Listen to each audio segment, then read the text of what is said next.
Bonjour à toutes et à tous, bienvenue à cette table ronde. Lorsqu'on travaille en équipe, on cherche à maximiser l'efficacité de son travail. Et bien que nous ayons évoqué effectivement lors de nos précédentes tables rondes comment être plus productif et comment le rester, eh bien lorsqu'on travaille au sein d'un groupe, la dynamique peut être un petit peu différente. Alors on verra effectivement qu'est-ce qui facilite cette cohésion. Et puis évidemment, si la mayonnaise prend, si tout se passe bien, est-ce que c'est simple ou est-ce que le simple fait finalement de se taper dans la main suffit pour faire du business ensemble? C'est des questions qu'on posera à nos invités. C'est ce que nous allons évoquer. Bienvenue à cette 9e table ronde sur comment monter et gérer un collectif de freelance. On est le mardi 25 avril.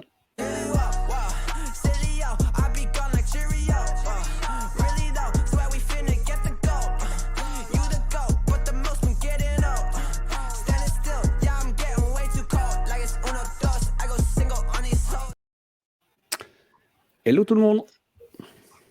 Hello. Hello. Bienvenue. Bonjour. Merci d'être présent. Alors attends, Émile, je vais enlever le logo. Voilà, comme ça on te voit en entière.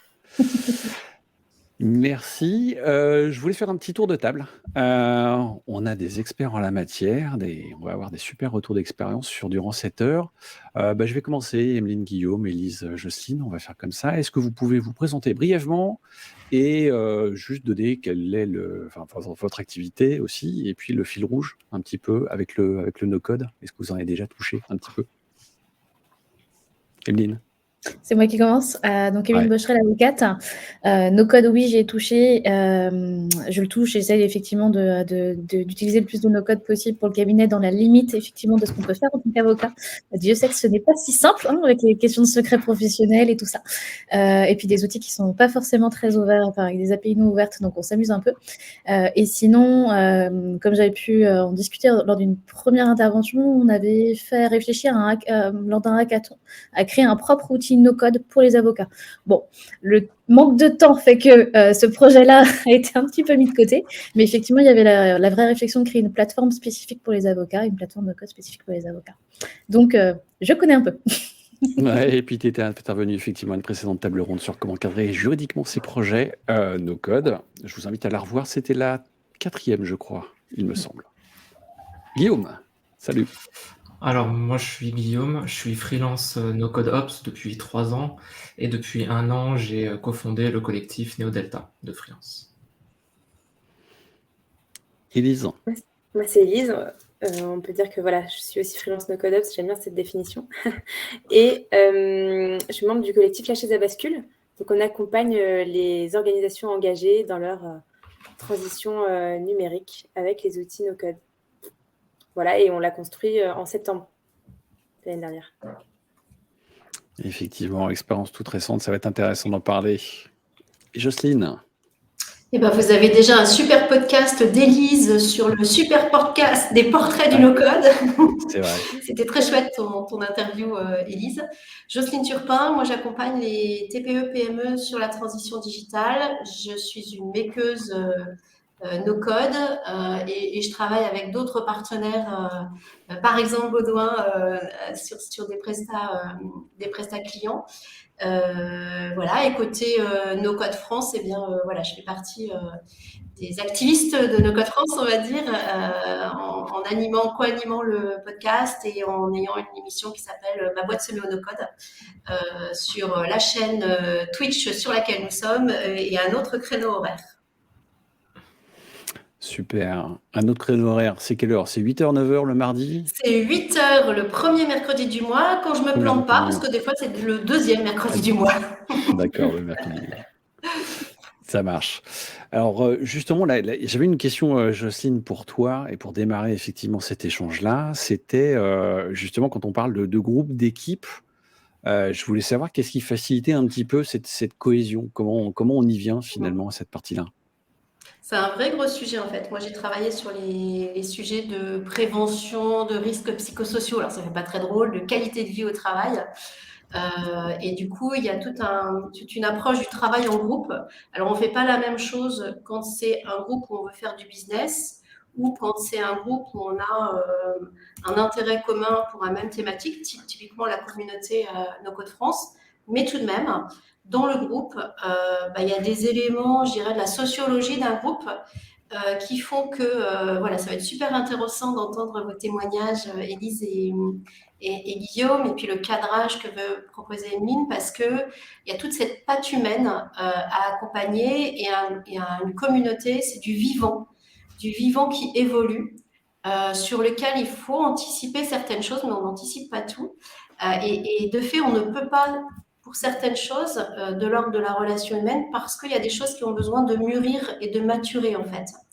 Parce qu'un groupe humain, ça fonctionne si on a de la communication, et puis la communication, des fois, ça s'apprend, parce qu'il y a des choses pour lesquelles on pense avoir été clair, et en fait, on ne l'a pas été, parce qu'on n'a pas les mêmes références partagées au départ, parce que dans un collectif, on peut avoir des gens qui arrivent de métiers différents, et chacun va avoir sa référence métier, et ne va pas mettre les mêmes choses sous les mêmes mots. Et donc, du coup, la communication, c'est un vrai gros sujet, en fait. Il ne suffit pas de dire quelque chose pour que ce soit entendu de l'autre côté. Il y a toute la part de l'affect d'un groupe. Alors, ouais, on est sur une approche productiviste et machin, on va améliorer la productivité. Mais ça passe aussi, donc ça, c'est vrai tant dans une équipe d'une TPE, d'une PME, quand on est sur les sujets de transition et de transformation, que dans un collectif de freelance ou d'autres collectifs. C'est comment on prend en compte cette part de l'affect. Il y a des jeux de pouvoir. Il ne faut pas se leurrer. On a tous nos tempéraments et c'est très bien. Et on a tous une certaine part de lead en nous. Et donc, du coup, comment on articule tout ça? Comment on ose le parler? Comment on ose se dire dans un groupe, quand il y a 3-4 personnes qui ont un tempérament de lead comme ça, comment on articule les choses et comment il ne faut pas mettre les choses sous le tapis? Parce qu'à un moment, ça va vous ressortir, ça va vous péter à la figure, en fait. Donc, c'est vraiment des choses à parler, ces jeux de pouvoir. Je parlais aussi de tout ce qui est prendre en compte la maturité. On ne peut pas demander à un groupe les mêmes choses quand il est dans sa première année que quand il est dans sa 3e ou 4e ou 5e année, où le groupe, il a déjà traversé. Et en fait, tant qu'un groupe n'a pas traversé des épreuves, il ne sait pas si, voilà, tous les personnages qui sont sur le même bateau qui traversent la tempête, il ne sait pas si on va passer cette tempête et si on va être capable de la dépasser, en fait. Et on a tous il y a un phénomène naturel où les gens vont avoir plutôt tendance à se taire et pas à exprimer certaines choses tant qu'on n'est pas confronté à quelque chose qui vienne nous bousculer pour que là, les choses, elles s'expriment vraiment. Donc les groupes ont besoin de passer quelques épreuves, en fait, pour que derrière, chacun sorte ce qu'il a dans les tripes et à partir de là, il y a le vrai qui démarre, en fait. Et la vie d'un groupe, c'est tout ça. Et lancer un collectif, c'est tout ça. Et puis, ça va bouger en fonction des personnes que vous entrez. C'est-à-dire qu'un groupe d'une dizaine de personnes, il y a 3 nouvelles personnes qui arrivent, et du coup, ça va reboucher un peu les rôles parce que vous allez avoir des acteurs différents. Et donc, du coup, c'est tout ça qu'il faut prendre en compte dans ce vivant à accompagner. C'est passionnant, c'est génial, ça prend plein d'énergie, mais c'est capable de déplacer des montagnes. Donc, c'est un petit peu tout ça. Et je pense qu'un des trucs à anticiper fortement, c'est comment on anticipe tout ce qui est de l'ordre de la controverse. 10 personnes dans un groupe, forcément, vous ne serez pas toujours d'accord. Et si vous êtes toujours d'accord, c'est qu'il y a un truc qui déconne. C'est qu'il y a des gens qui se mettent en soumission d'autres personnes et qui n'osent pas exprimer leur point de vue. Et donc, du coup, quand on veut initier un collectif, il y a besoin d'anticiper comment on va gérer ce gros caillou dans la chaussure qui va être cette petite gestion des conflits. Mais avant que ça arrive à un conflit, c'est comment on gère le débat, comment on gère de la controverse, comment on gère tout ça, en fait. Et ça a besoin de se partager et de se parler. Est-ce que ça veut dire qu'il faut instaurer dès le début des points en se disant « Ok, on travaille ensemble » et on instaure des points de communication régulièrement? Je pense il y a vraiment besoin de communication régulière que je distingue de l'information. C'est 2 points qui sont importants. Il faut de l'information, c'est-à-dire qu'il faut que tous les membres du groupe sachent de façon pratico-pratique. Par exemple, si je prends No Code France, on a besoin de savoir où on va trouver les informations si on veut être actif et contribuer à l'assaut, en fait. Il faut que voilà, qu'il y a toutes les choses pratico-pratiques, il y a le sens du projet, qu'est-ce qu'on fait ensemble, quelle visée on a, c'est quoi notre commun en fait, qu'est-ce qui fait que on a envie d'avancer ensemble en fait, au-delà de l'objet matériel ou de l'objet contractuel. Si par exemple un groupe de freelance veut obtenir un appel d'offres par exemple, au-delà de ça, c'est quoi ce truc qui fait que on est bon pour y aller ensemble en fait, c'est quelles valeurs communes on partage, c'est ça qui va faire en fait le lien entre les gens et qui va vous permettre d'avancer en fait. Et pour moi, il y a deux choses. Il y a veiller à ce que tout le monde ait bien l'information au bon endroit. Quand il y a un nouveau membre dans un collectif, comment on anticipe l'onboarding, c'est une chose. Mais après, dans l'évolution, comment, voilà, toutes ces informations-là, on s'assure que tout le monde sache bien où les trouver et comment faire avec tout ça, c'est une chose. Puis après, il y a comment on communique régulièrement sur les actions du collectif, mais aussi dans ce travail d'interaction pour être sûr qu'on est réellement aligné, que tout le monde mette bien les choses sous les mêmes mots, que ces débats d'idées ils aient eu lieu pour que ce soit apaisé derrière en fait. Mais il faut des espaces à confronter les idées divergentes pour aller vers une décision commune qui fait qu'il n'y aura pas de friction, il n'y aura pas de non-dit et il n'y aura pas de truc qui chouine là, qui fait que sinon à un moment vous avez des gens qui sortent des collectifs et ils n'auront pas dit pourquoi et vous les perdez à tout jamais. Mais ils peuvent vous polluer voilà, ce qui est dit sur le collectif parce que des fois c'est juste des incompréhensions qui n'ont pas été partagées et parlées en fait, ou des points de vue différents pour lesquels on n'a pas mis ces règles de régulation. En fait, il y a besoin de temps de régulation réguliers. Donc, il y a des temps d'information, il y a des temps de communication et il y a des temps de régulation. Et c'est sur ces temps de régulation qu'on va avoir ces possibilités de débat et controverse. Et souvent, ça, c'est des choses qu'on n'ose pas trop penser en amont. On les a un petit peu en tâche de fond, on en a un peu peur parce que ça s'apparente à un peu la gestion des conflits. En fait, ça fait un peu la trouille. Et du coup, on ne pense pas ça dans le cadrage de son collectif. Et en fait, je pense qu'Emeline va nous le dire, c'est comme quand on fait le contrat, en fait. Il vaut mieux faire les choses quand ça va bien, plutôt que quand, voilà, un divorce, il vaut mieux avoir un peu cadré les choses avant, parce que quand ça va mal, c'est vachement plus compliqué de se mettre d'accord, en fait. Là, c'est pareil, c'est temps-là. Tu m'as coupé la transition, raté. L'image est parlante, c'est ça. Ouais. J'avais une question pour toi, Jocelyne, effectivement, qui était... Jocelyne, as-tu des solutions sur le pouvoir? Est-ce que tu aurais un truc à donner sur justement comment identifier ces jeux de pouvoir et comment les contourner? Est-ce que ça passe par justement ces temps où il faut se poser? Le premier truc qui me vient spontanément, c'est parler les choses. C'est vraiment oser se dire les choses. Donc ça veut dire qu'il faut mettre des conditions facilitantes pour la confiance du groupe et oser parler des controverses. Et oser dire, putain, Baudouin, tu fais suer, tu es en lead, alors que mince, c'était pas ce qu'on avait convenu. c'est parler vraiment ces choses-là, en fait, pour que ça s'échange et que ça se régule, en fait. Et donc, ça veut dire que pour l'initiateur du collectif, c'est un peu anticiper ces temps de régulation. Alors, des fois, c'est pas pensé avant, ça se fait chemin faisant, mais vous pouvez être sûr que dans la vie d'un groupe humain, vous l'aurez, quelle que soit la finalité de votre groupe. Donc, du coup, il faut l'anticiper. Cadrer, alors, ok, anticiper, cadrer, réguler, communiquer, d'accord. Ouais. Et prendre en compte la maturité. Un groupe, tu peux pas faire la même chose dans les premiers mois, un an, 2 ans. Je voyais Guillaume effectivement acquiescer, on en reparlera tout à l'heure, justement, les tempêtes et les... si à un moment donné ça a pris l'eau et comment vous avez écopé chez Neo Delta. Et tu as aussi le fait un groupe se comporte pas pareil entre lui, dans l'entre-soi, que devant le client. Là, quand on est dans un collectif de clients, il y a de l'argent qui est en jeu. Ça veut dire aussi, il faut parler ces choses de l'argent. Il faut que ce soit très, très clair. Mais c'est aussi mûrir sur sa relation à l'argent parce qu'il peut y avoir des sacrées crispations, en fait. Et ça, c'est pareil, il faut oser parler ces choses-là. C'est pas toujours facile parce que chacun arrive avec son référentiel dans cette relation-là. Mais c'est fait partie de ce qui fait que derrière, ça marchera bien, en fait. On sera au clair par rapport à ça. Ouais, ok. Bon, on va y revenir après, mais j'ai une question de, en fait, est-ce qu'on identifie déjà un leader sur des choses? Je vois, par exemple, quand on monte une structure, effectivement, on a un pack d'associés. En tout cas, quand on monte une structure un petit peu plus conséquente, on démarre avec un pack d'associés pour définir qui tient finalement les rênes de la partie RH, juridique, financière, ainsi de suite, qui décide en fait, notamment lorsqu'on fait moite-moite ou quand il y a du 51-49, tout va bien, il y a toujours une balance. La question, c'est est-ce qu'il faut définir dès le début?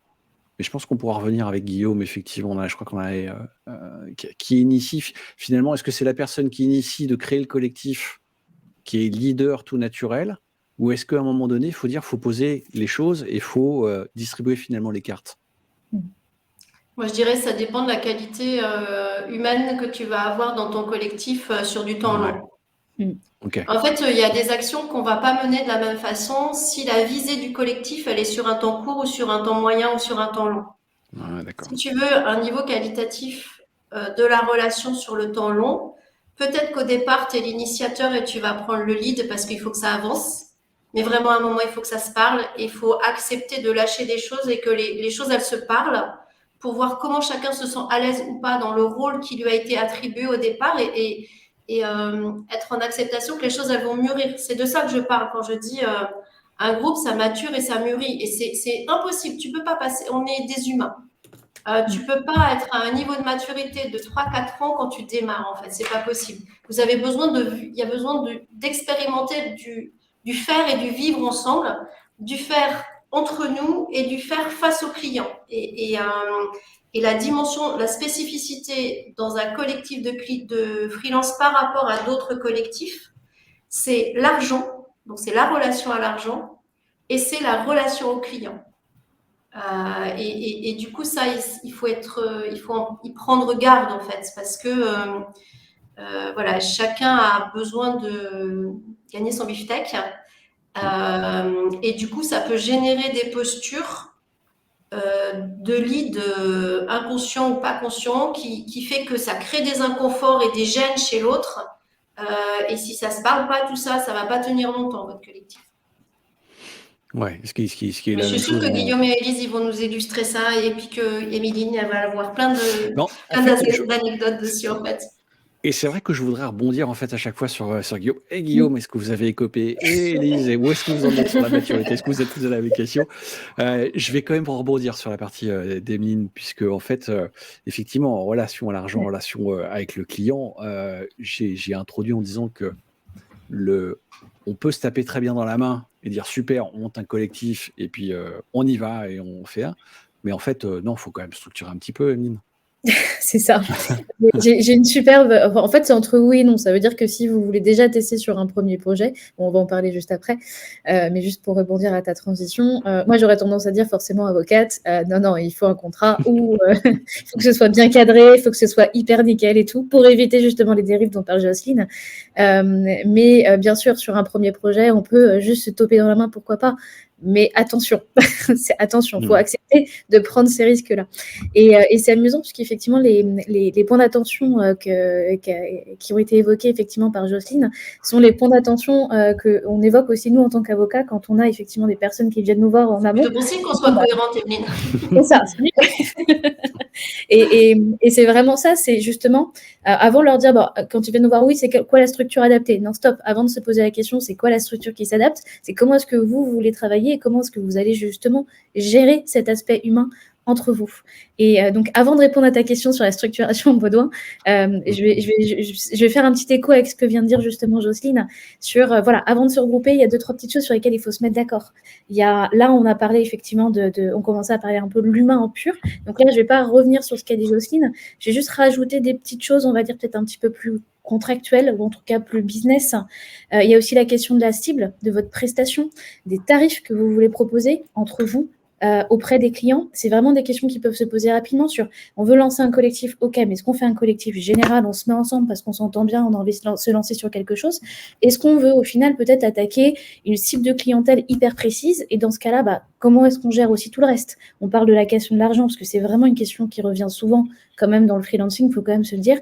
On a effectivement des personnes qui ont des niveaux de maturité par rapport à l'argent qui sont complètement différentes, que ce soit pour des raisons culturelles, d'âge, malheureusement aussi un peu de genre. Bon, on va pas rentrer là-dedans, mais bon, voilà. Il y a aussi des questions qui arrivent là-dessus. C'est de se dire, voilà, comment est-ce qu'on est prêt à se mettre d'accord, nous, bien en amont, sur qu'est-ce qu'on veut proposer et comment est-ce qu'on veut le proposer. Il y a la partie, effectivement, gestion clientèle, tu parlais du lead. En dehors même du lead du collectif, tu as aussi la question de la gestion clientèle. Comment est-ce qu'on va gérer ça? Est-ce qu'on a une seule personne qui sera gestionnaire de projet? Est-ce que c'est celui qui apporte le client qui est gestionnaire du projet? Est-ce qu'au final, on ne veut pas forcément avoir une question de gestion individualisée? On veut que toute personne puisse intervenir. Alors, ça peut être le bazar quand on est 10 ou 15. Hein. Voilà. Quand on est 2, ça passe. 3, bon, ça commence à être un peu compliqué. Le client, il aime bien la simplicité, avoir juste un seul interlocuteur. Donc, mais la question, c'est voilà, qu'est-ce que vous voulez aussi par rapport à ça? Est-ce que vous voulez vraiment faire, par exemple, des réunions où vous êtes tous tout le temps là? Ou est-ce qu'il n'y en a qu'un seul qui va effectivement récupérer les informations, qui va les développer après? Il y a la question de la gestion de la clientèle. La clientèle est à qui? Est-ce qu'elle est à plusieurs? Est-ce qu'elle est au collectif? Est-ce qu'elle est qu'une seule personne? La question aussi de l'exclusivité d'intervention. Est-ce que vous, en tant que free, vous voulez intervenir uniquement dans le collectif ou est-ce que vous vous réservez le droit de potentiellement continuer vos activités à côté? Là, on a toujours la question de sous-sous qui arrive derrière, bien sûr, je ne vais pas le cacher. Surtout si on a décidé de travailler sur une cible particulière ou de proposer un produit ou une offre packagée particulière. Bon, est-ce qu'on a le droit aussi de conserver une petite activité à côté? Ou si on décide de tout mettre dans le collectif, mais on a des clients traditionnels qui veulent continuer à travailler qu'avec nous et pas avec le collectif, comment ça se passe aussi? Comment ça se passe aussi si en interne, on est par exemple tous des généralistes ou pas des spécialistes, où on a tous les mêmes compétences. Quels sont les rôles respectifs dans la gestion effectivement des futures prestations qui seront mises en place. Donc on a toutes ces questions aussi qui complètent donc les questions humaines qui ont été posées par Jocelyne, qui sont aussi des questions, on va dire, plus business, organisation, gestion. On ne parle même pas de la gestion juridique ou comptable, toutes ces questions-là, mais vraiment qu'est-ce qu'on souhaite faire ensemble? Quel est vraiment l'objectif du collectif? Et après, par rapport au degré de maturité, on peut se poser la question de comment est-ce qu'on veut le structurer? Et là, en général, quand on vient me voir effectivement pour ces questions-là, ou qu'on vient voir d'autres confrères sur ces questions-là, en général, la première question qu'on se pose, c'est qu'est-ce que vous voulez faire? Est-ce que vous voulez vous tester sur un seul projet? Là, dans ce cas-là, un petit contrat plus qu'une poignée de main, ça peut être suffisant parce qu'on a la question de la rémunération de l'apport d'affaires, on a quand même des petites questions juridiques, des questions sur la clientèle, des petites choses comme ça. Ça peut être bien de se mettre d'accord quand même sur quelque chose. Alors, si vous n'avez pas les moyens dans un premier temps d'aller voir un avocat pour faire un contrat entre vous hyper carré, mettez-vous au moins d'accord sur les questions qui seront essentielles, qui seront vues potentiellement après aussi. En tout cas, sur l'accord de votre engagement. Qui va facturer? Comment est-ce que vous allez vous répartir l'argent ensuite? Comment ça va se passer? Est-ce que vous utilisez des outils? On en parlait avant effectivement que la conférence débute. Est-ce que vous utilisez des outils type Collective Work ou des choses comme ça? Ce sont des questions qui peuvent se poser. Posez-vous la question là. Dans un premier temps, on se fait un premier test. On va peut-être se faire un test sur un projet, sur 2 projets. Bon, peut-être qu'un petit contrat tout simple peut suffire. Pas juste la poignée de main, je confirme. On va faire attention là-dessus. Le deuxième niveau, c'est en fait, on travaillait déjà ensemble avant. On savait déjà qu'on intervenait bien, mais on n'est pas encore prêt à créer une boîte. Et là, ce deuxième niveau-là, c'est bon. Qu'est-ce qu'on peut avoir comme solution? On a des solutions qui s'appellent les GIE ou la société en participation, qui sont des mixtes avec des structures non dotées de personnalité juridique. Alors, le GIE, on est un peu plus engageant que sur une société en participation, mais on est sur des formes possibles de contrat plus, des vrais engagements où vous allez pouvoir vous mettre d'accord vraiment sur toutes ces questions de répartition. On est sur des contrats qui existent, parce qu'il faut faire toujours attention avec ce qu'on appelle la société créée de fait. Ça veut dire que quand on commence à travailler ensemble auprès des clients, on intervient comme étant effectivement associé d'une potentielle société, surtout si vous travaillez sous un nom commun, ce qui se fait tout le temps, normalement. Donc là, on peut avoir un vrai questionnement par rapport à ça. Allez pas vous mettre en risque pour rien sur le plan juridico-fiscal et mettez-vous d'accord quand même si vous avez des projets un peu plus longs, des projets un peu plus réguliers et que vous n'êtes pas encore prêt à passer le cap de la société, de se dire, on peut se mettre d'accord sur une forme c'est pas une vraie structuration, on va dire sur on va dire, une sorte de structuration contractuelle, si on peut dire ça comme ça, des sociétés non dotées de personnalité morale qui sont quand même connues des autorités administratives, bancaires, fiscales et comptables, qui vous permettront de pouvoir quand même apporter une réponse aux autorités potentielles, mais aussi à votre client, et de vous mettre vraiment d'accord sur comment est-ce qu'on va réagir effectivement sur toutes ces questions fiscales. Certaines ont la possibilité, effectivement, je vois la société en participation. Vous pouvez par exemple décider d'opter à l'impôt sur les sociétés pour cette structure qui n'est pas une société, hein, elle n'est pas du tout immatriculée, vous n'avez pas la personnalité juridique, mais vous avez quand même cette possibilité-là de sortir peut-être fiscalement une partie des revenus pour qu'ils restent effectivement juste au niveau de la société de participation. Par contre, ça suppose effectivement des engagements un peu plus importants, puisque vous allez avoir des obligations des gestions de comptabilité, des gestions des dépôts de déclarations fiscales, des choses comme ça. Donc, on est sur des choses qui sont un peu plus lourdes que la première option, mais qui restent quand même plus souples que les deux autres qui existent, qui sont plus classiques, que je vais développer un peu moins, qui sont celles effectivement des structures un peu plus coopératives, où je vois ton petit doigt Baudouin, ou des structures plus classiques, comme effectivement les sociétés type SARL ou SAS. Dis-moi tout. Ouais, société de participation, enfin, je voudrais que tu nous dises Ouais. un tout petit peu plus, parce que c'est quelque chose que j'ai découvert en préparant cet entretien. On passe par quoi pour cette partie structuration? On passe C'est un par contrat pur. C'est un contrat fait chez qui? Enfin, tu Alors, peux m'en dire comment ça se crée, en fait, juste pour comprendre le ouais, alors en fait, comment ça se crée? Parce que c'est un peu En fait, excuse-moi, parce que c'est un peu l'alternative à c'est ça. finalement ce que fait Collective Work, par exemple. Ouais, Ok. ouais, complètement. À part que Collective Work, eux, ont une vraie structuration, mais effectivement, oui, c'est clairement la solution qui permet de se D'accord. tester sans monter une société et de se mettre d'accord sur comment est-ce qu'on répartit effectivement l'argent. Je sais qu'une des questions qui a été posée, par exemple, dans le forum, s'il y a effectivement qu'une seule structure qui récupère tout l'argent, entre guillemets, en amont, comment est-ce qu'on gère effectivement après la répartition, Ouais. La répartition et quelles sont les limites d'un tel fonctionnement? Ouais, c'est ça. Et Quand les on veut limites, pas effectivement, forcément les questions en termes d'assurance, les questions, voilà, il y a pas mal de petites questions qui peuvent se poser là-dessus. La société en participation est une réponse justement à ces questions. Alors, comment ça se crée? Ce n'est pas une société, même si ça s'appelle société en participation. Ce n'est pas une société, c'est un contrat. Là, je vais D'accord. commencer à faire poser des questions un peu bizarres à certaines personnes.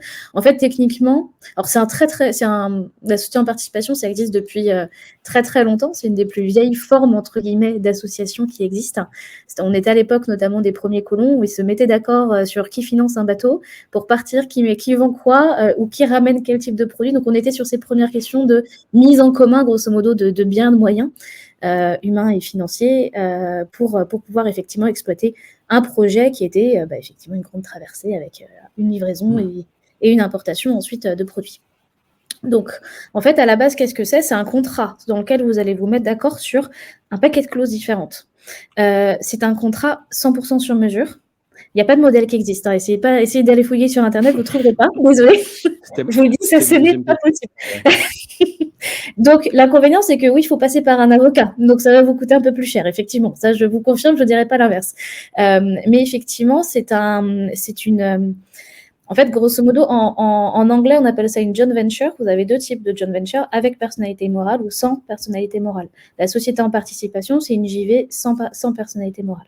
C'est un peu comme une sorte de société créée de fait que vous n'allez jamais déclarer en fait sur Infogreffe, grosso modo. Enfin, Infogreffe. Guichet unique maintenant.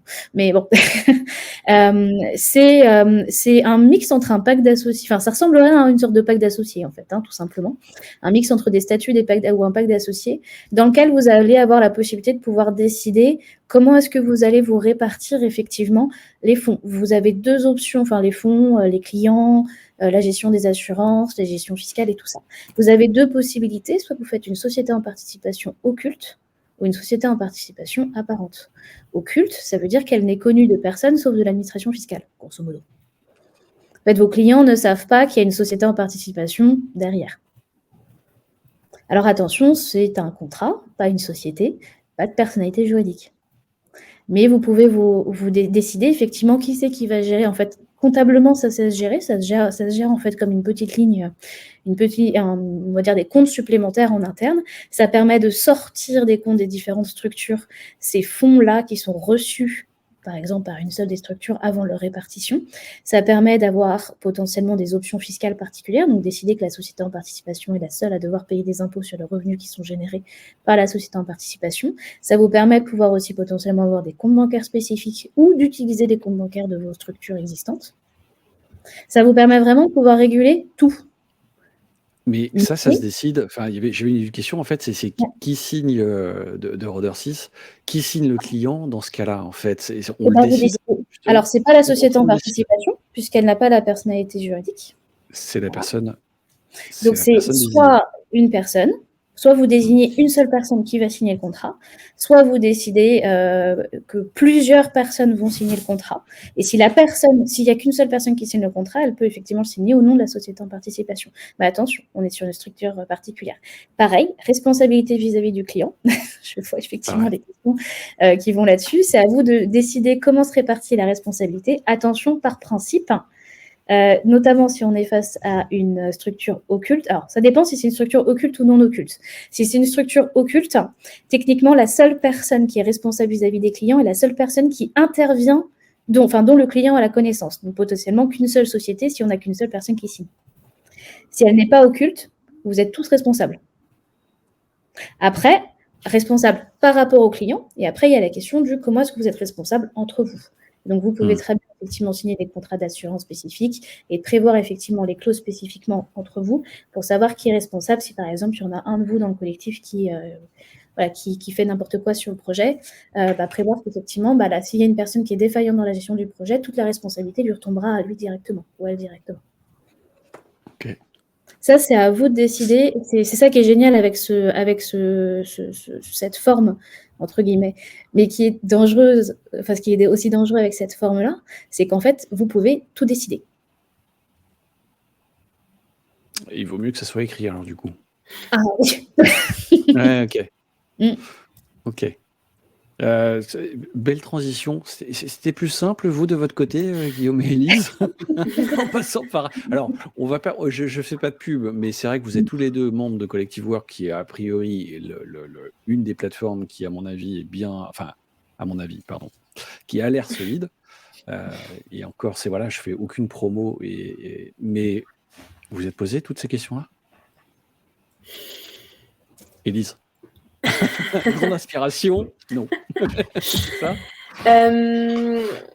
En fait, comment ça s'est passé? Si, en fait, nous, donc j'ai monté avec Céline chez Abascule, et donc, si, en fait, nous, on a voulu se voir en vrai pendant une semaine pour réfléchir vraiment de vive voix à tout ça, à comment on allait s'organiser. Après, c'était aussi du très pratico-pratique de comment, ça c'est aussi pour faire écho à ce que disait Jocelyne, comment on s'organise, comment on va communiquer ensemble. Donc, nous, on a mis un Notion pour centraliser toutes nos infos.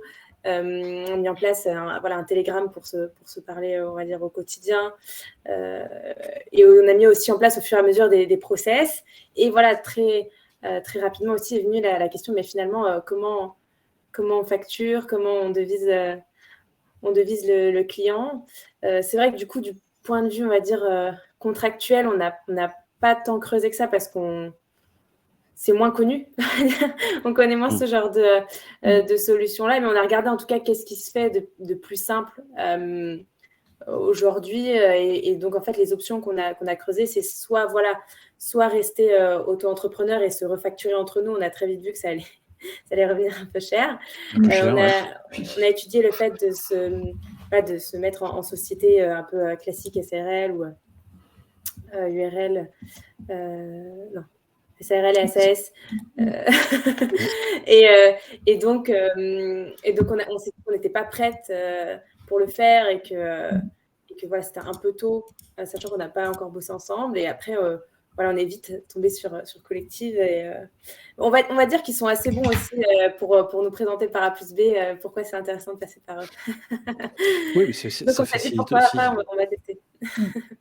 Ça facilite effectivement pas mal de choses. Guillaume, à la genèse, pareil, de NeoDelta, c'était les mêmes questions? Alors, on s'est aussi posé pas mal de questions. Après, nous, c'est peut-être un peu biaisé parce qu'à la jeunesse de NeoDelta, donc il y a aussi Xavier. Et en fait, on a déjà eu une expérience entrepreneuriale ensemble. Donc on avait déjà bossé ensemble, on avait déjà été au sein d'une SAS avec d'autres associés. On a pu vivre les conflits et voir du coup effectivement à ce moment-là, qu'est-ce qui reste, est-ce qu'on reste tous alignés ou pas. Et typiquement, c'est à peu près au même moment où justement nous on est parti de cette structure-là pour les mêmes raisons. On a fait chacun notre vie de notre côté, et au bout de 2 ans et demi, 3 ans, on a envie de retravailler ensemble. Et moi, j'avais envie pour le coup de pas rester justement le freelance tout seul dans son coin. Ça me manquait de retrouver un peu ce côté collègue, équipe, et bosser sur des projets plus conséquents. Donc oui, on s'est posé des questions, mais forcément c'est biaisé parce que on avait sans doute déjà une idée plus précise en tête, et ça nous gênait absolument pas de dire quitte à le faire, on monte directement une SAS, on sait ce que ça coûte, ça nécessite un peu d'investissement, on se teste comme ça, mais on se teste tout de suite dans des bonnes conditions vis-à-vis des clients, je parle contractuellement parlant, et on voit en même temps, tiens, si il y a d'autres freelances qui seraient intéressés pour chacune de nos spécialités, parce que du coup, moi, je suis plus sur la partie, je fais plus du no-code ops, et lui, il est développeur. Nous, on est un collectif qui mixons en fait l'approche des deux, on n'oppose pas.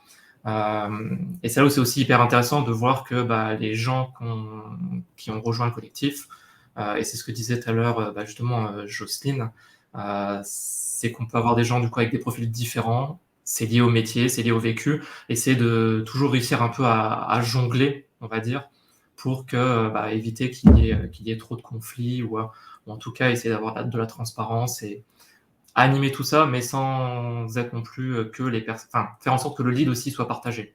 C'est un peu une équation à résoudre, et je sais pas si elle est si on peut la résoudre, mais en tout cas c'est un travail qui est continu.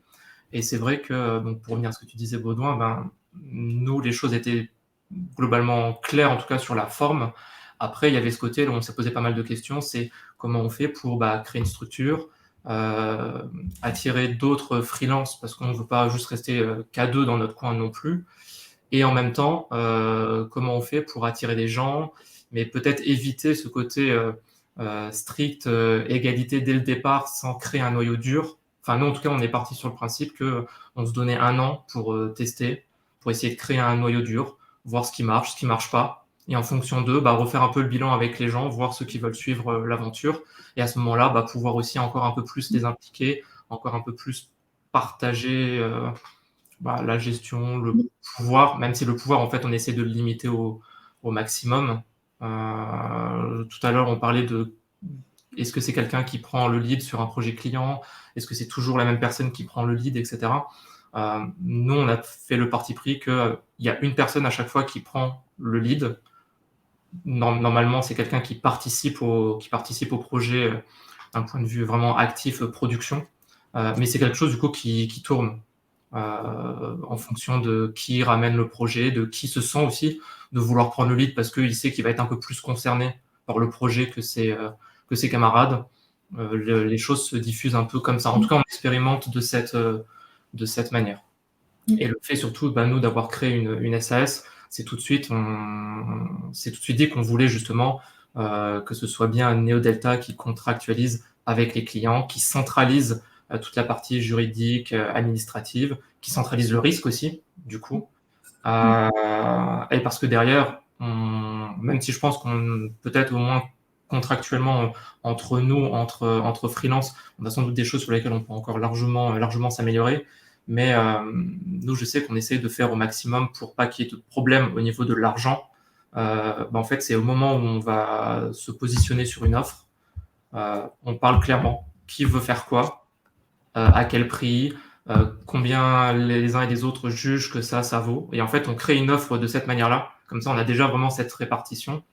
Et de la même manière, en fonction des modalités, on va dire, de règlement qu'on propose aux clients sur ce projet, l'idée, c'est de se dire, quand NeoDelta est réglé, tout de suite, on demande aux freelances de nous faire, de faire une facture correspondant du coup à leur prestation à NeoDelta. Et dès qu'on a la facture, on paye dans la foulée pour vraiment minimiser le délai de paiement, en fait, qu'il n'y ait pas de souci, qu'il n'y ait pas de tension, que ce soit pas un sujet en mode on ne sait pas si vous êtes payé, vous mettez du temps à nous payer ou quoi que ce soit. Et si jamais ça peut arriver qu'un client mette du temps à payer, on est transparent. On explique ce qu'il en est, on explique du coup, on essaye de tout faire pour établir la situation. Ouais, donc là, on retrouve bien effectivement les sas de communication, en tout cas les jalons de communication dont tu parlais, Jocelyne, effectivement tout à l'heure, qui se sont faits finalement presque naturellement, mais qui sont nécessaires finalement pour éviter que l'eau bout entre finalement et qu'il y ait des tensions. C'est Oui, parce que Guillaume, vous avez écouté en fait les besoins qui émergeaient du groupe au fur et à mesure en fait. Ouais, en fait, on utilise certains. Ouais. On utilise un Discord, donc en fait, on est dans la communication en continu, ou par écrit ou à l'oral. Et ouais, l'idée, c'est vraiment d'essayer de construire au maximum avec les gens, parce que encore une fois, si on voulait juste se retrouver qu'à deux, honnêtement, on avait chacun notre micro-entreprise et c'était amplement suffisant. Et on veut pouvoir créer quelque chose qui soit un peu plus que ça, retrouver ce côté un peu entreprise, mais permettre à tout à chacun de rester indépendant, parce que les gens ont choisi d'être indépendants et veulent garder cette indépendance. Et donc, c'est de trouver un peu le bon mix sur ces deux mondes, on va dire.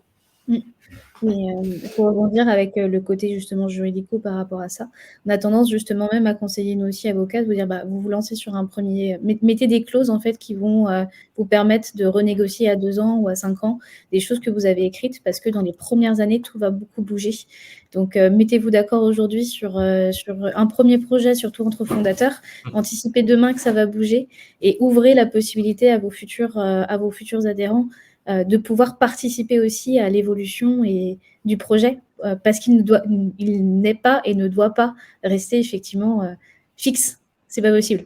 Pas sur un collectif en tout cas. C'est vraiment ça peut être une des solutions. Tout à l'heure, il y avait la question, c'est quoi la solution par rapport à ce pouvoir? Qu'est-ce qu'on fait de ces leads naturels chez les uns, etc. Une des solutions, c'est de le faire tourner, ce lead, en fait. C'est d'être en acceptation dès le départ et d'être transparent avec le fait qu'il peut y avoir quelque chose qui tourne comme ça sur les guides, ce qui fait que de temps en temps, on va être dans une posture et puis de temps en temps, on va être dans une autre. Et ça peut être un truc qui rassure. D'abord, chacun en l'expérimentant se rend compte que c'est pas si simple que ça et que de temps en temps, ok, on n'est pas parfait, mais que quand tu es en position lead, c'est pas toujours simple. Et en l'expérimentant, ça permet d'être beaucoup plus nuancé derrière. Mais là, c'est pareil, on est sur du temps qui permet la maturité du groupe, en fait. Et justement, nous, on l'a aussi vécu ça parce que finalement, moi, ça fait plus d'un an, enfin quasiment 1 an et demi, pardon, que je suis freelance. Et Céline est arrivée, elle se lançait tout juste en freelance. Et après, Lucas nous a rejoint quelques mois plus tard et lui se lançait en freelance. Et donc, finalement, on n'a pas aussi le même vécu, la même expérience. Et moi, finalement, des projets que j'ai déjà expérimentés, je n'ai pas forcément envie de les reprendre. Et à l'inverse, je les laisse, eux, les prendre s'ils ont envie de se tester ce genre de projet. En fait, c'est ça, ce que tu disais aussi, Jocelyne, c'est finalement laisser le temps à chacun de tester, de voir là où est un peu leur zone de génie, de voir quel type de projet les intéresse, les anime. Et c'est vrai que très rapidement, en fait, c'est aussi, un travail de sortir un peu de notre bulle où moi j'étais en auto-entrepreneur toute seule et commencer comme ça à bosser en équipe et à penser finalement aux autres, au collectif, avant de penser en fait à soi, quoi. Vous avez testé la formule, on teste un projet au départ, enfin de travailler un petit peu comme ça pour essayer de voir avant de se dire ok, on va mieux structurer. Élise, c'est une question pour toi.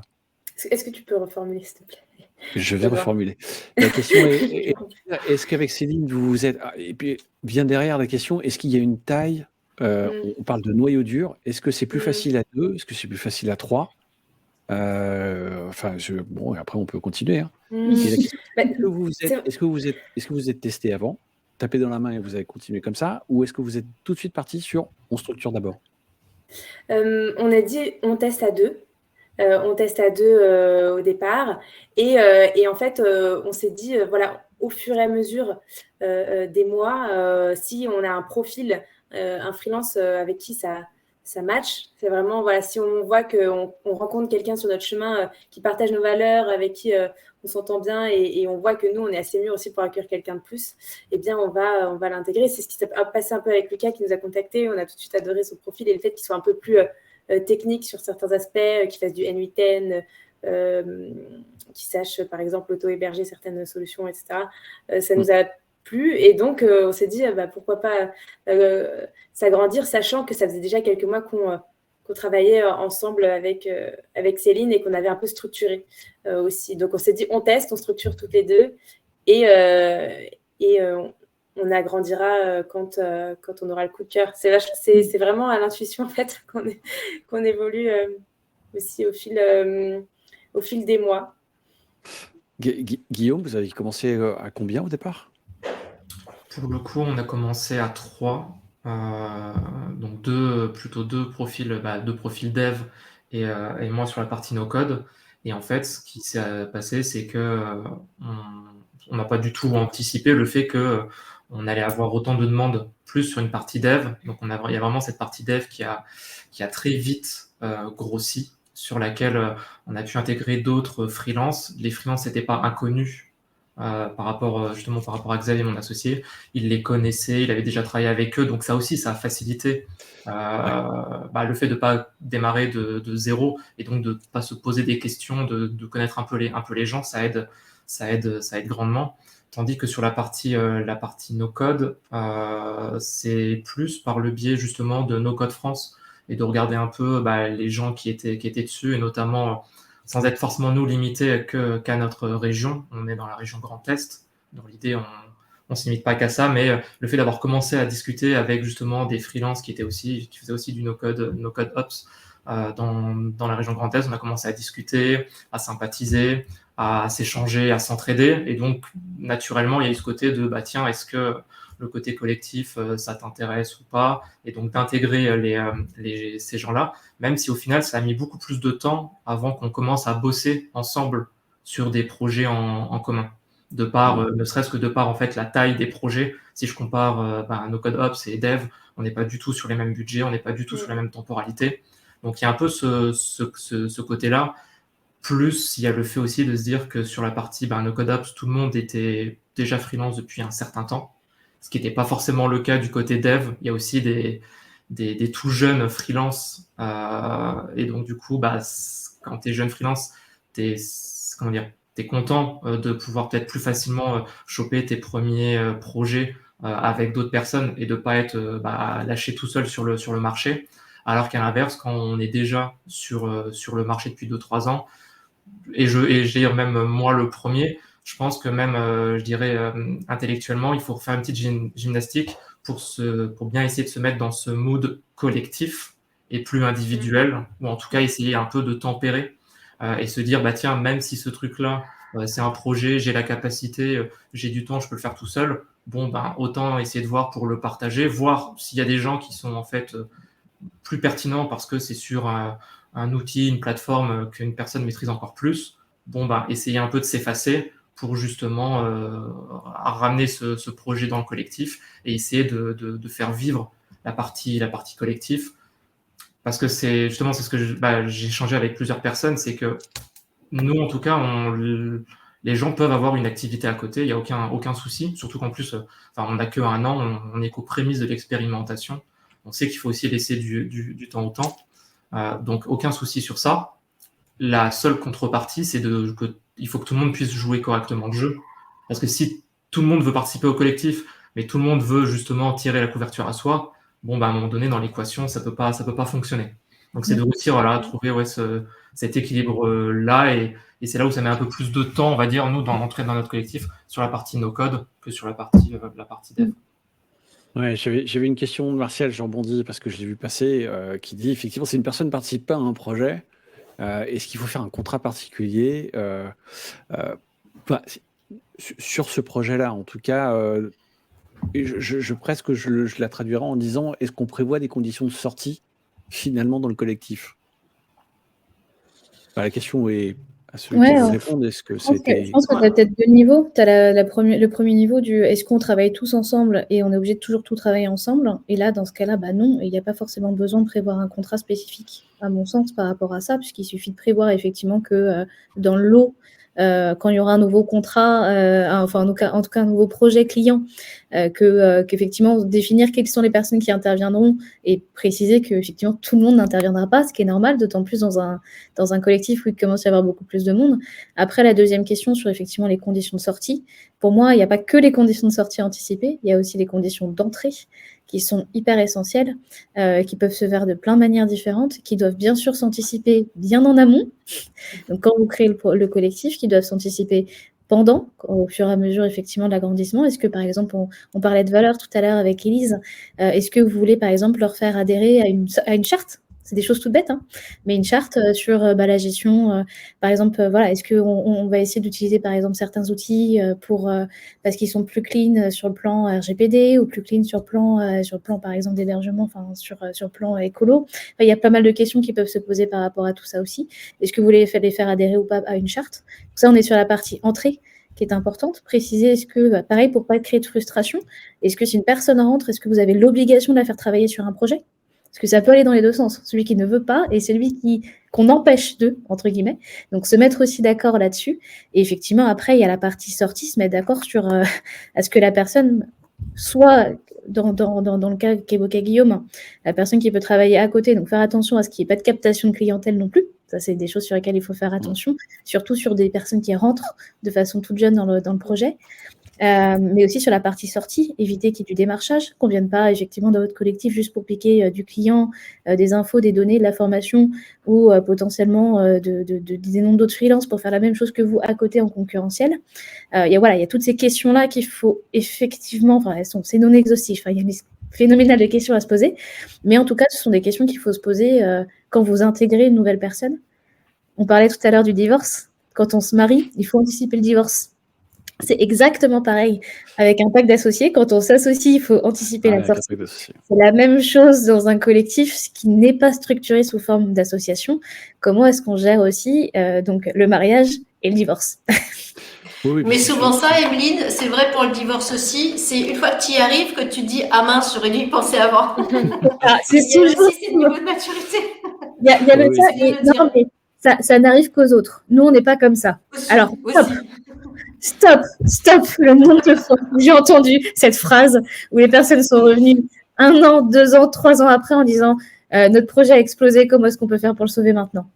Alors que ça coûte tellement plus cher après, sans compter l'image, l'humain, tout ce que ça crée en soi aussi en termes émotionnels. Franchement, anticipez en amont tout ça.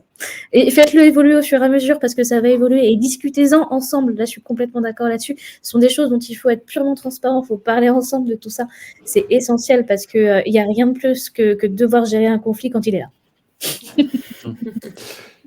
Juste pour revenir, après je basculerai sur Justine sur les questions de maturité, j'avais une question, mais c'était sur la partie, j'ai pas eu ma réponse sur le fait, c'est quoi le bon, la bonne mécanique ou la bonne synergie sur le nombre de personnes d'un collectif?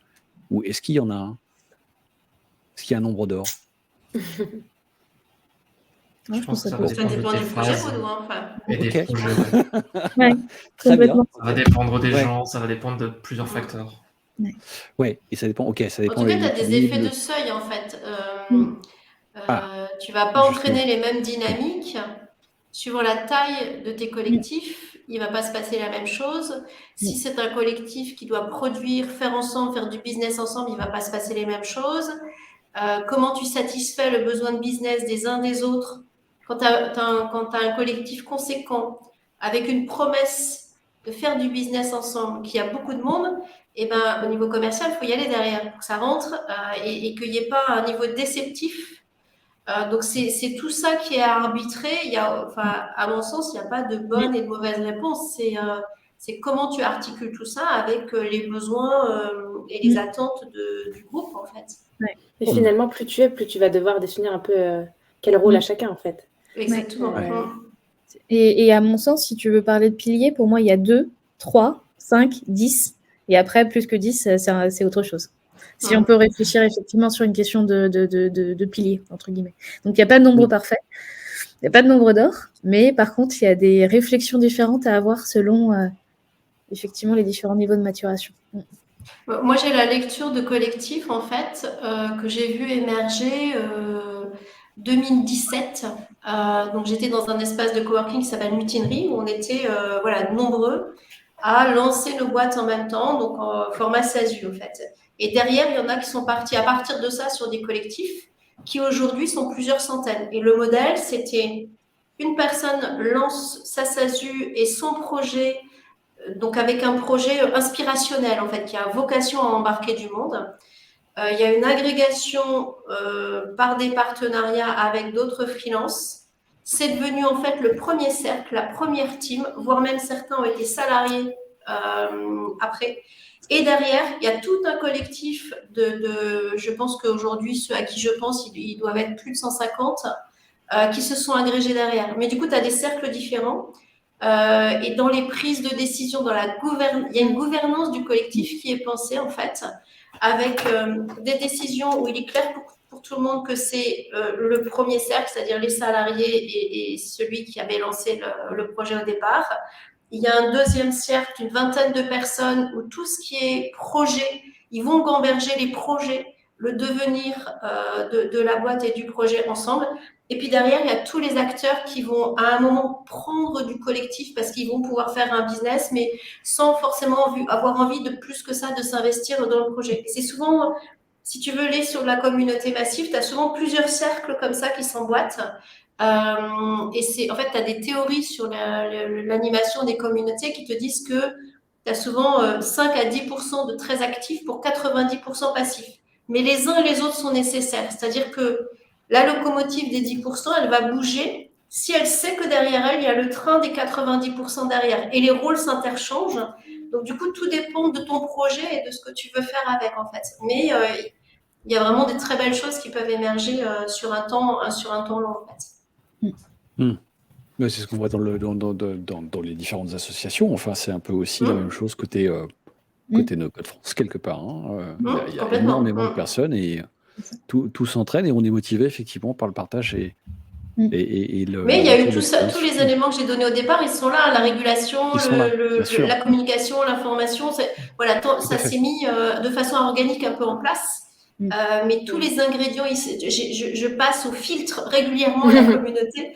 Et en fait, je vois qu'il y a tous les ingrédients pour que ça fonctionne, en fait. Et il y a eu du cadre de mis sans que ce cadre il soit rigide. Et je pense que c'est ça, en fait. Tu vois, l'intervention d'Evelyne, c'est du cadre contractuel qui vous aide à vous poser les bonnes questions, y compris humaines, parce qu'on l'a vu dans ce que tu disais, Emeline. Et c'est comment vous allez, et Guillaume et Élise, dans vos témoignages, moi j'ai entendu, Élise, tu disais, en fait, on l'a fait un peu à l'intuition. Moi, j'y crois pas. Je pense que tu as activé la compétence, tu repères en fait les compétences complémentaires, tout comme Guillaume. Ceux que vous sentez de faire rentrer, vous les connaissez un peu, mais derrière, vous sentez la complémentarité des compétences. Ça répond à une question que j'ai vue dans le chat, en fait. Comment on fait rentrer des gens ? C'est aussi ça, c'est la complémentarité que ça va apporter, soit en termes de compétences, soit en termes de qualité humaine, parce qu'on sait que dans un groupe, il faut avoir différentes natures, différentes personnalités, ceux qui sont communicationnels, qui vont mettre du lien, ceux qui vont être un peu plus moteurs, et il faut un peu tout ça pour que ça marche, en fait. Puis définir potentiellement les rôles, effectivement. Est-ce qu'il y en a un, par exemple, qui adore gérer toute la communication? Est-ce qu'on ne va pas confier ça à un, ou à deux, ou à trois, ou à cinq, selon la taille? Voilà, et faire bouger, parce qu'au bout d'un moment, on s'épuise ou on est pris sur d'autres projets. Anticiper effectivement que on est tous humains et que ça va bouger. Et que même nos clauses contractuelles, effectivement, sont faites pour s'adapter effectivement aux évolutions. Je rassure, parce que souvent, quand on entend le juridique, on a l'impression que c'est cadré et que ça ne bouge pas. C'est faux, hein. On sait faire des choses pour que ça bouge quand même. Heureusement, sinon ce serait horrible. Merci de la précision, ouais. On ne fait pas des lois, on fait des contrats. C'est pas la même chose. Mais non, c'est essentiel, effectivement, d'anticiper tout ça. Juste peut-être quelque chose, si on commence à devenir plus grand, à mon sens, il y a des questions qui vont quand même se poser sur la solidarité en interne, sur la répartition, effectivement, en interne, c'est aussi sur la rémunération des différentes personnes et du collectif. Et c'est des choses aussi qu'il faut potentiellement anticiper. Si dans l'idée, c'est de se dire, bon, on commence peut-être à 2 ou à 3. Je prends ton exemple, Guillaume. On commence peut-être à 2 ou à 3, mais on sait demain qu'on va faire un truc beaucoup plus grand. C'est aussi se poser la question, comment est-ce qu'on va gérer toute cette partie rémunération? Est-ce qu'il y a un pur pourcentage qui est conservé à chaque mission pour gérer toutes ces petites questions-là aussi? Ce sont des solutions aussi anticipées et à expliquer à une personne qui rentre en disant, oui, effectivement, il y a une partie de vos commissions, on va prendre une commission sur ce que vous allez gagner, mais à quoi ça sert? Et être purement transparent pour éviter de faire les dérives qu'on peut avoir dans des très grandes entreprises ou même dans l'État où on ne sait pas forcément où vont nos impôts, dirons-nous ça comme ça. Être purement transparent sur à quoi sert effectivement cette commission. Toujours dans cette même question toujours ce même débat, d'être le plus transparent, comme disait Jocelyne, être le plus transparent, communiquer, expliquer les choses. Eh ben super. Je vois qu'on arrive à 14h02. Je sais que Jocelyne a un impératif. Donc, je te libère, Jocelyne. Mais en tout cas, je voulais... voilà. Merci à toi. Merci à tous. vous. J'étais ravie de faire votre connaissance, ceux qui sont présents sur le live. Et puis, salut ceux qui sont dans le chat. Merci, Benoît. Merci à votre œil extérieur aussi.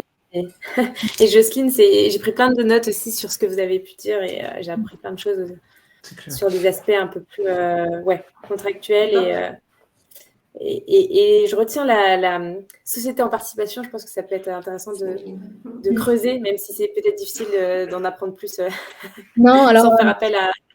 Non, ce que j'avais dit à Baudouin, il y a la BPI qui a fait en fait une sorte de petit récap des différentes formes de sociétés ou structuration possibles.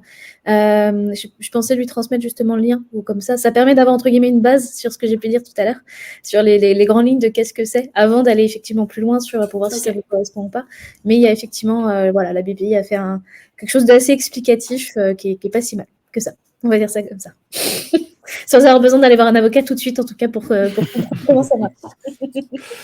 Oui, moi ce que je retiens, c'est qu'il faut véritablement finalement se poser toutes les questions à tous les aspects, et même celles qui sont où on n'est pas forcément tout le temps confortable quand on s'associe, rémunération, valeur, prix, lead, jeu de pouvoir, effectivement, et de sortir et de mettre tout ça à la table et mettre des soupapes finalement de sécurité assez sous forme de jalons pour pouvoir justement tempérer, discuter, itérer. Finalement, un peu ce qu'on fait effectivement dans le no-code à chaque fois. Et on apprend effectivement des différentes... en avançant, en fonction des objectifs. Pour le coup, j'allais rebondir, mais justement, on peut se poser les questions, et c'est pas forcément grave si on trouve pas les réponses tout de suite. Le tout, c'est surtout de pas effectivement se mettre des œillères pour se dire, ouais, ça on le fait plus tard, ou ça ne concerne pas parce que moi je suis différent. On l'a dit tout à l'heure, c'est faux. Tout peut toujours arriver. Par contre, j'aurais tendance quand même à dire que si on n'a pas forcément toutes les réponses, c'est pas grave et ça ne doit pas empêcher de pouvoir avancer et d'essayer d'expérimenter. Après, c'est un équilibre à trouver. Par exemple, par rapport à ce que tu disais, Emeline, je pense que ça a joué du fait, nous, d'avoir de s'être déjà associé précédemment et d'avoir peut-être une autre vision des choses, mais je sais qu'on a tout de suite déterminé, en tout cas une première version de ouais, justement, si le collectif, on veut le faire évoluer, et puis en fait, avoir une société, ça coûte des ronds. Donc à un moment donné, comment on finance tout ça? Comment tout le monde finance tout ça?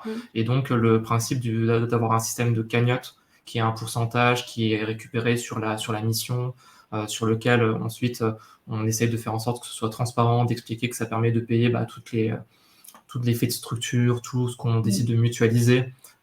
Puis par la suite aussi, maintenant qu'au bout d'un an, on sait que en fait, on arrive à prendre des projets, on arrive à les porter à plusieurs. Maintenant, nous, on est dans une optique de vouloir passer la seconde.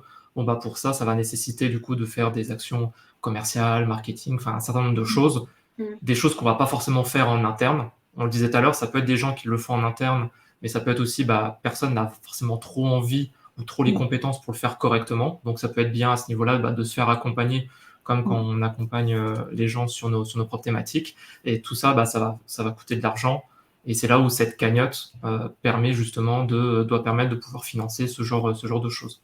Et doit aussi pouvoir permettre de financer des choses un peu moins, moins liées au fait de rapporter directement du business, mais par contre aussi de financer des événements et des choses qui vont nous permettre de créer des liens, de renforcer les liens, de pouvoir aussi peut-être plus facilement discuter de telle ou telle chose, parce qu'aujourd'hui on est tous freelance, on n'est pas tous géographiquement dans la même ville, donc en fait on a des gens, on ne s'est jamais rencontrés IRL, et pour le coup voilà, le fait de penser à provisionner en fait une cagnotte, ça peut permettre ensuite de pouvoir se faire justement des séminaires, ou en tout cas des événements où on arrive à se rejoindre et à pouvoir avancer ensemble, quoi. Super. Ouais, j'ai pris un paquet de notes. En tout cas, merci à vous. Merci beaucoup du partage et puis de votre expertise sur le sujet, maître. Mais en tout cas, non, merci beaucoup de nous avoir éclairés sur cette partie-là, effectivement. Très content. J'espère que vous aussi, vous avez appris des choses et que ça vous donne envie de partager, de créer et d'avancer à plusieurs. Nous, on se retrouve le 30 mai pour la prochaine table ronde. Le sujet n'est pas encore fixé. On va y arriver. Et d'ici là, portez-vous bien. À très bientôt. Merci encore à vous. À bientôt. Merci Baudouin, merci tout le monde. Au revoir. Au revoir.